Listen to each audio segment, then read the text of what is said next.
அது Egmore railway station பக்கத்தில் இருக்கிற ஒரு பழைய ஊர். ஆள் நடமாட்டமே இல்லாத ஊர் அது. மணி ஸ்டேஷன்லேருந்து நடந்து வீட்டுக்கு போயிட்டு இருந்தான். மணி, எப்படி இருக்க? ஏதாச்சும் நல்ல செய்தி சொல்லுப்பா. உன்னோட மனைவி எப்படி இருக்கா?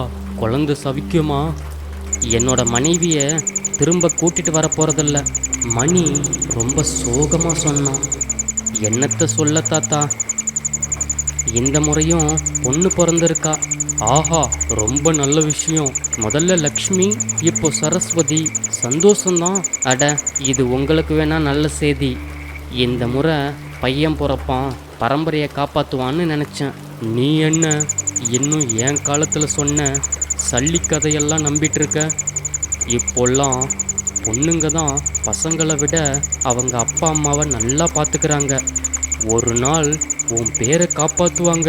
இந்த முறை கண்டிப்பாக என்னோட பொண்டாட்டியை அவங்க அப்பா அம்மா வீட்லேயே தங்க சொல்லிடுவேன். ச்சே, உன்னை நினச்சி வெக்கப்படுறேன். இப்படி எப்பவும் நினைக்காத. வீட்டுக்கு போயிட்டு நான் சொன்னதை அமைதியாக யோசிப்பாரு. உனக்கு எல்லாம் புரியும்.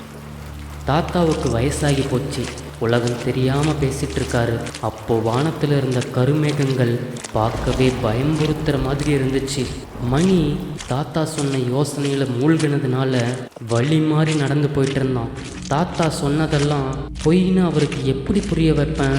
ரொம்ப கஷ்டம். தாத்தா ஒரு முட்டாள். எல்லா பொண்ணுங்களையும் நல்லவங்கன்னு நினைக்கிறாரு. பொண்ணுங்களால எந்த பிரயோஜனமும் இல்லை. பொண்ணுங்களாம் பொண்ணுங்க. அப்போ குளத்துல இருந்த தண்ணி நடுங்கி மேலே லேசா அலைகள் உருவாச்சு. தண்ணிக்கு அடியிலிருந்து ஒரு கருப்பு நிழல் மெதுவா மேலே எழ ஆரம்பிச்சது. அட, நம்ம காட்டு குளத்துக்கு வந்துட்டோமா? ராத்திரியில இந்த வழியில? ஐயோ, தண்ணி மேலே என்ன கருப்பு உருவம்? இந்த குளத்துல ஏதோ பொண்ணு குரல் கேட்கும்னு பேசிக்கிட்டாங்களே. அந்த தண்ணி மேலே ஒரு கருப்பு உருவத்துல ஒரு பொண்ணு வந்தா. பெண்கள் இல்லைனா இந்த உலகத்தில் வாழ்கிறது சாத்தியமா? உங்களுக்கு 2 பொண்ணு பிறந்துட்டான்னு எங்களை கேவலமாக பேசுறியா? உனக்கு எங்களோட வாழ்க்கையை பற்றி என்ன தெரியும்? யார் அது? அப்படியே குளத்துல இருந்து ஒரு கருப்பு உருவம் மெதுவா மேலே கரையை நோக்கி நடந்து வந்துச்சு. ஊருக்குள்ள பேசிக்கிட்ட பேய் உருவம் உண்மையிலே நடந்து வந்துட்டு இருந்துச்சு. அவனால நம்பவே முடியல. கரை கிட்ட வந்ததும் கரைக்கு மேலே ஏறாம அப்படியே தண்ணியிலேயே நின்றுச்சு. பொண்ணுங்களை மதிக்காதவன் எதுக்கு இந்த உலகத்தில் உயிரோட வாழணும்? நீ மேலோக வந்துடு கண்ணா. என்னை எதுவும் பண்ணிடாத. நாளைக்கே என்னோட மகளையும் பொண்டாட்டியையும் வீட்டுக்கு கூட்டிட்டு வரேன். மணி இப்படி சொன்னதும் அந்த உருவம் தானா வானத்தை நோக்கி பறக்க ஆரம்பிச்சது. அப்படியே மறைஞ்சும் போச்சு. அந்த பேய் மறைஞ்சதும் மணி தன்னோட உயிரை காப்பாத்திக்க தலதிரிக்க ஓட ஆரம்பிச்சான். ஓட வீடு வந்து சேர்ந்த மாதிரி தெரியல. கடைசியில ஒரு வழியா உயிரோட வீடு போய் சேர்ந்துட்டான்.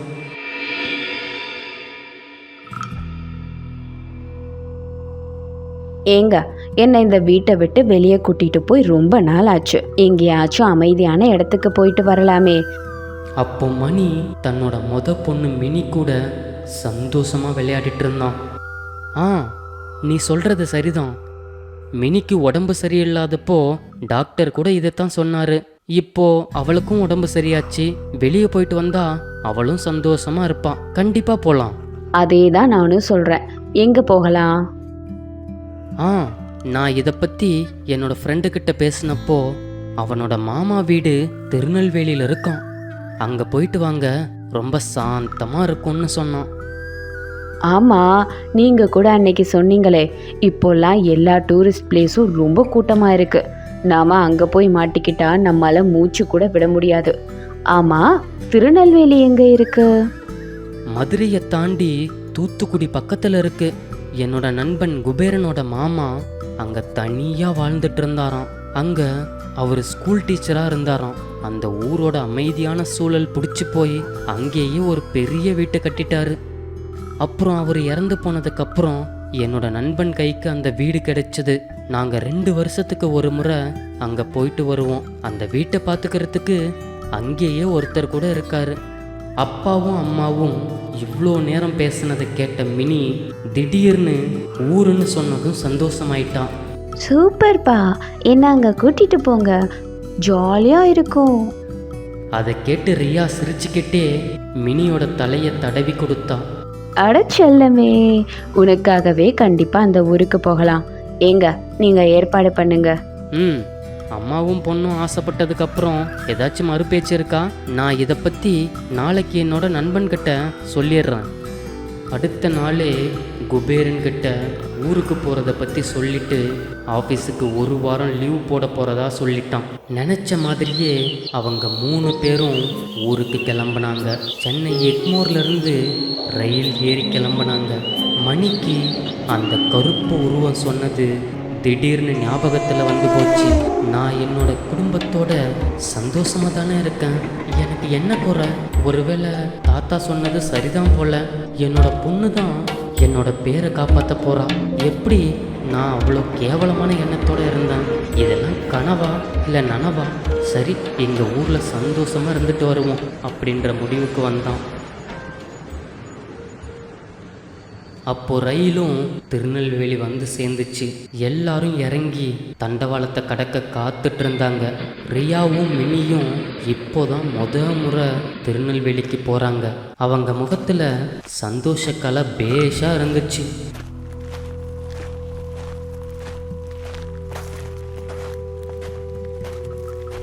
மினியை நடக்க வச்சுட்டே மெதுவா மணியும் ரியாவும் கூட நடந்து போனாங்க.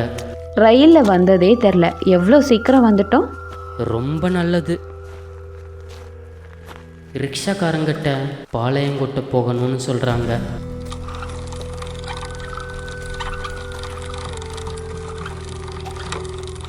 தாத்தா பார்க்க தான் வயசான மாதிரி இருந்தார், ஆனால் 5 நிமிஷத்தில் ஓட்டிட்டு வந்துட்டாரு. தாத்தா கேட்ட காசை கொடுத்துட்டு கேட்டுக்குள்ளே போகிறாங்க. வாவ், இது வீடா இல்லை மாளிகையா? எவ்வளோ அழகா இருக்கு. ஒரு வண்டி சத்தம் கூட இல்லை. சுற்றி எவ்வளோ அமைதியாக இருக்கு. ராத்திரியில் இந்த வீட்டை பார்க்க இன்னும் மாயாஜாலமாக இருக்கு. சரி வா, உள்ள நமக்காக வீட்டை பார்த்துக்க போகிற கோபால் காத்துட்டு இருப்பாரு. வீட்டுக்கு போய் கதவை தட்டுனாங்க. உடனே வாட்ட சாட்டமாக ஒருத்தர் கதவை திறந்தாரு. வாங்க வாங்க, உங்களுக்காக தான் காத்துட்டு இருந்தேன், உள்ள வாங்க. வீட்டுக்குள்ளே போனதும் ரயிலில் வந்தது எப்படி இருந்துச்சுன்னு சொன்னோம். மணி எல்லாரையும் கோபாலுக்கு அறிமுகப்படுத்தினாரு. என்னோட பொண்ணு தான் இங்கே விளையாட ஆர்வமாக இருக்கிறத சொல்கிறாரு. கோபால்னா எவ்வளோ நாளாக இங்கே இருக்கீங்க? ஐயோ அதுவா, பாபு ஐயா டீச்சராக இருக்கும்போது வந்தேன். 5 வருஷத்துக்கு மேலே இருக்கும். கோபாலண்ணா, உங்கள் வீடு எங்க? என் வீடு பக்கத்தில் தான் இருக்கு. பாபு ஐயா டீச்சராக இருக்கும்போது வந்தேன். ஒரு நாளைக்கு ஒரு முறை வந்து வீட்டை சுத்தம் பண்ணிட்டு போவேன். நீங்கள் வர்றதா குபேரன் சார் சொன்னார், அதான் இன்னும் இருக்கேன். கோபால் மாமா, உங்கள் ஊரை சுற்றி காமிப்பீங்களா? அட, உனக்கு இல்லையா செல்லம்? உன்னை நாளைக்கே கூட்டிட்டு போகிறேன். உனக்கு சந்தோஷந்தானே? நேரமானதும் கோபால் அவங்க தூங்க போகிற ரூமை காமிச்சாரு. கோபாலண்ணா, இங்கே யாருமே தங்கலைனாலும் தினமும் இந்த வீட்டை சுத்தமாக வச்சிருக்கீங்க. கோபால் சந்தோஷத்தில் மெதுவாக சிரிக்கிறாரு. சரி கோபால்ண்ணா, ஏன் அந்த ஜன்னல் மூடியே இருக்கு? அதில் ஒன்றும் விசேஷம் இல்லை. அந்த பக்கம் ஒரு குளம் இருக்கு, நிறைய கொசு வரும், அதான் ஜன்னலை மூடி வச்சிருக்கோம். அடுத்த கோபால் வேற ஏதோ சொல்ல வந்த மாதிரி இருந்துச்சு. ஆனால் அதுக்குள்ள மினி அந்த ஜன்னலை திறந்துட்டா. அட செல்லம், எதுக்கு ஜன்னலை திறந்த? குழந்தை மினி கோபாலோட பேச்சை கவனிக்கலை. பாருமா, அழகான குளம் இருக்கு. உடனே மணியும் ரியாவும் கிட்ட வராங்க. ஓ, என் நண்பன் சொல்லியிருக்கான், இந்த குளத்துல நல்ல கொடுவா மீன் இருக்கான். கோபாலண்ணா, இது உண்மையா? இந்த குளத்துல கொடுவா மீன் இருக்கா? கோபால் சோகமாக அவரோட தலையை கீழே தொங்க போட்டுக்கிட்டாரு. மணி, உன்னோட நண்பன் சொன்னது சரிதான், ஆனால் அது 3 வருஷத்துக்கு முன்னாடி வரைக்கும். ஆனால் இப்போ கதை வேற. 3 வருஷத்துக்கு முன்னாடி வரைக்கும்னா இப்போ என்னாச்சு? ராத்திரியில இந்த விஷயத்தை பற்றி பேசுறது சரியில்லை. நீங்கள் இப்போ தூங்குங்க. அந்த கொடுவா குளத்தை பற்றி எதுவாக இருந்தாலும் காலையில் பேசிக்கலாம். கொடுவா குளம் என்ன பேர் இது? ஏன் நாளைக்கு காலையில் இப்போவே சொல்லக்கூடாதா? எனக்கு பயம் இல்லை. இல்லை, நாளைக்கு காலையில் சொல்கிறேன். சரி கோபால்னா, உங்களை கட்டாயப்படுத்த விரும்பல. நீங்கள் நாளைக்கே சொல்லுங்க. மணியோட கண்ணசைவ ரியாவும் புரிஞ்சுக்கிட்டா. சரி கோபாலண்ணா, நாங்கள் ஊருக்கு புதுசு, இன்னைக்கு இங்கேயே தங்குறீங்களா? கோபாலால ரியாவோட கோரிக்கையை மறுக்க முடியல. சரி, நீங்க ஊருக்கு புதுசு, புது இடத்துல வந்ததுமே தூக்கம் வராது. நான் இன்னைக்கு இங்கேயே தங்குறேன். சந்தோஷம் தானே? இருட்டுனதும் குளத்தோட அழகு கூடுன மாதிரி இருந்துச்சு. கொஞ்ச நேரத்துல எல்லாரும் தூக்கத்துல மூழ்கி இருந்தாங்க. அவங்க 3 பேரும் தூங்கிட்டு இருந்த ரூம்ல அந்த ஜன்னல் திறந்துதான் இருந்துச்சு. அந்த ஜன்னல் வழியா குளம் மின்னிட்டு இருந்துச்சு. இன்னைக்கு ராத்திரி அந்த மினுமினுப்பு ஒரு படி அதிகமாவே இருந்துச்சு. திடீர்னு அந்த குளத்துல ஒரு சின்ன அசைவு தெரிஞ்சது. அப்புறம் அமைதியாச்சு. தண்ணிலிருந்து ஒரு கருப்பு உருவத்தோட நிழல் மெதுவா மேலே எழுந்துச்சு.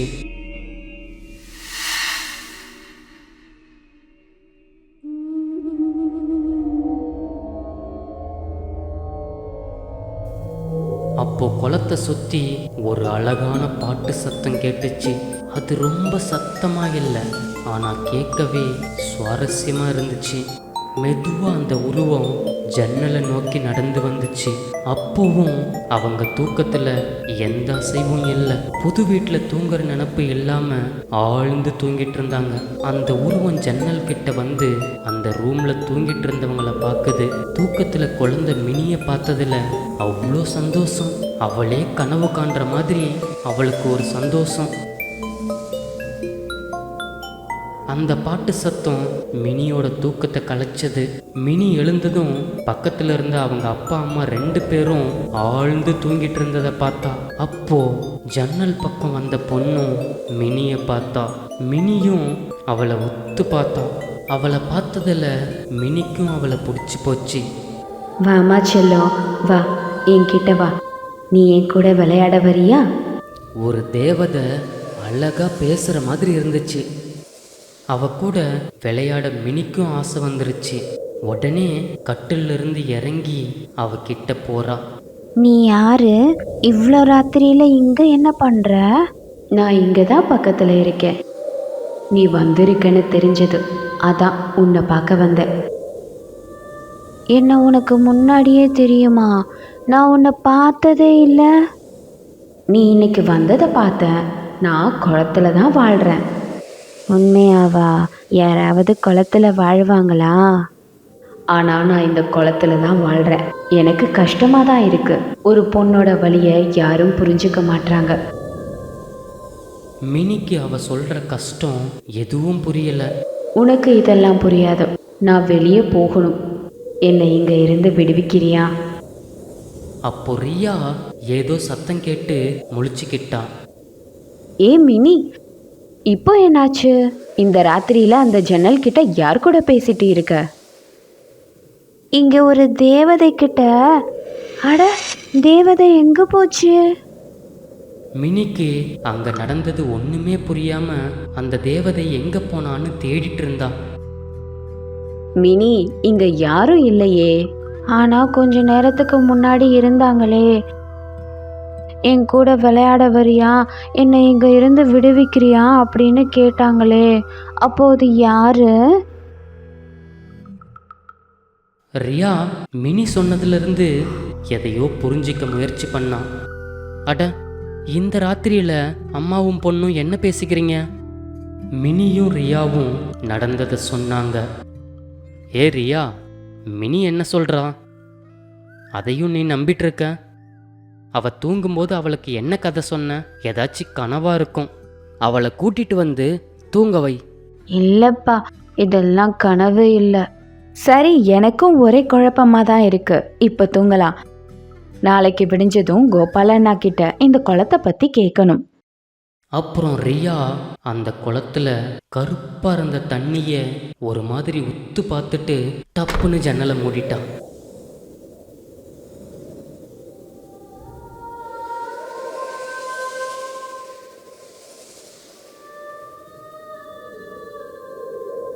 அடுத்த நாள் விடிஞ்சதுமே ரியா கோபால் கிட்ட நேற்று ராத்திரி நடந்த எல்லாத்தையும் சொல்லி அந்த குளத்தை பற்றி கேட்டா. நான் இது நடக்கும்னு நேத்தே பயந்தேன், அதான் ஜன்னலை திறக்க வேணாம்னு சொன்னேன். யாஸ்மின் தான் வந்திருக்கா, அவ மினியை பார்த்துருக்கா இந்த வீட்டில். அப்புறம் இந்த குளத்தை சுற்றி யாராவது சின்ன குழந்தை வந்தா உடனே அவங்க கூட தோழி ஆயிடுவா. என்ன சொல்கிற கோபால்னா? கோபால் அமைதியாக இருந்தார். அப்போது இன்றைக்கே நாங்கள் கிளம்புறோம். கொஞ்ச நேரம் யோசிச்சுட்டு ரியா சொன்னான். யார் இந்த யாஸ்மின்?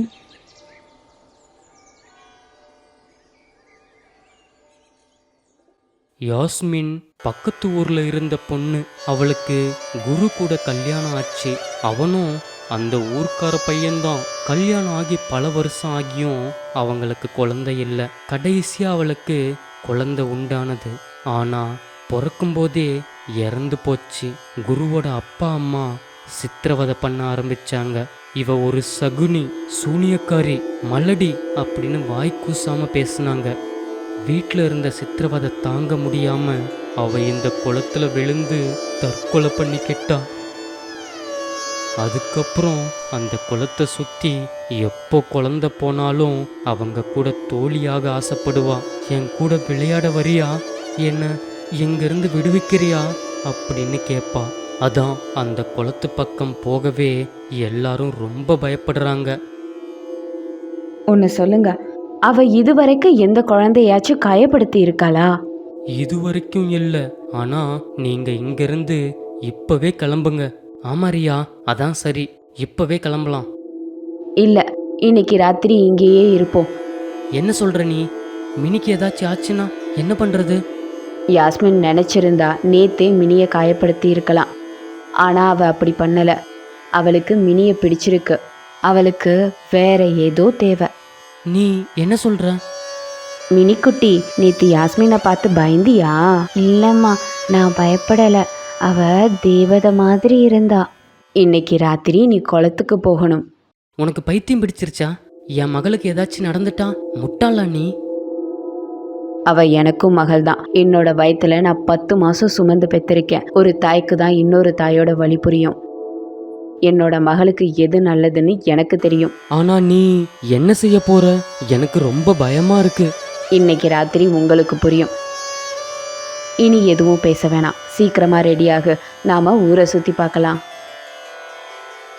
கொஞ்ச நேரத்துல எல்லாரும் ஊரை சுத்தி பார்க்க கிளம்புனாங்க. கோபால்னா அந்த ஊர்ல இருந்த அழகான விஷயங்களை ஒன்று ஒன்றா காமிச்சாரு. மினிக்கும் ரியாவுக்கும் அந்த ஊரை அவ்வளோ பிடிச்சிருந்துச்சு. சாயங்காலம் ஆனதும் அன்னைக்கு திடீர்னு லேசான காத்தோட மலை தூறல் போட்டுச்சு. அந்த குளமே குழு குழுன்னு இருந்துச்சு. அப்போ மினி அவங்க அம்மா சொன்னதை கேட்டு அந்த குளத்து பக்கத்தில் போய் நின்னான். ரியா, மணி, கோபால் 3 பேரும் ஜன்னல் வழியா மினியை பார்த்துட்டு இருந்தாங்க. அப்போ உனக்கு என்னாச்சு? இப்போ எதுக்கு அவளை அங்கே நிறுத்திருக்க? யாஸ்மினை அவளோட வழியில இருந்து விடுவிக்கதான். உனக்கு சொன்னா புரியாது. மணியால வேற எதையும் பேச முடியல. கோவத்துல வாய்க்குள்ள முணுமுணுத்துட்டு இருந்தான்.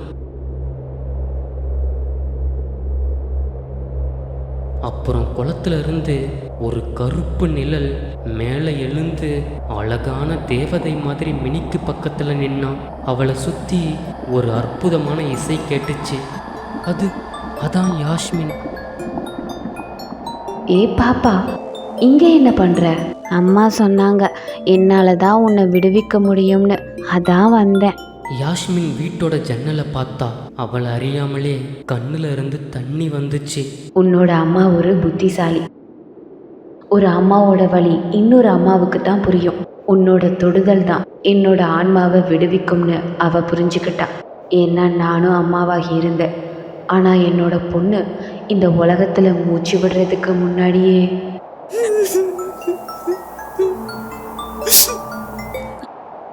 ஒரு பொண்ணோட வலி யாருக்குமே புரியலை. எனக்கு என்ன வேணும்னு யாருமே கேட்கல. அடுத்த ஜென்மத்திலையாவது ஒரு பொண்ணாக திரும்பி வந்து என்னோட ஆசைகளை நிறைவேற்றிக்கணும். நீ ஒரு குழந்தை, அதான் உன்னால் மட்டும்தான் என்னை தொட முடியும். உன்னோட கையை என்னோட கை மேலே வச்சு எனக்கு சுதந்திரம் கொடுக்குறியா? இல்லைனா நான் இந்த குளத்துலையே தான் வாழ வேண்டியதாக இருக்கும். மினி சமத்தா தன்னோட கையை நீட்டி யாஸ்மினோட கை மேலே வச்சா. ஏதோ ஒரு அற்புதம் நடந்த மாதிரி யாஸ்மினோட உடல் மெதுவா அப்படியே வானத்துல பறந்து மறைஞ்சது. யாஸ்மினோட ஆத்மா சாந்தி அடைஞ்சதுல ரியாவுக்கு அடக்க முடியாத அழுக வந்துச்சு. அந்த ஆனந்த கண்ணீரை துடைக்கும் போது இந்த மாய உலகத்துல நடந்த விசித்திரமான சம்பவத்துக்கு சாட்சிங்களா மணியும் கோபாலும் பிரமிச்சு போய் சில மாதிரி இருந்தாங்க. ஒரு பெண்ணோட வலி ஒரு பெண்ணுக்கு தான் தெரியும்.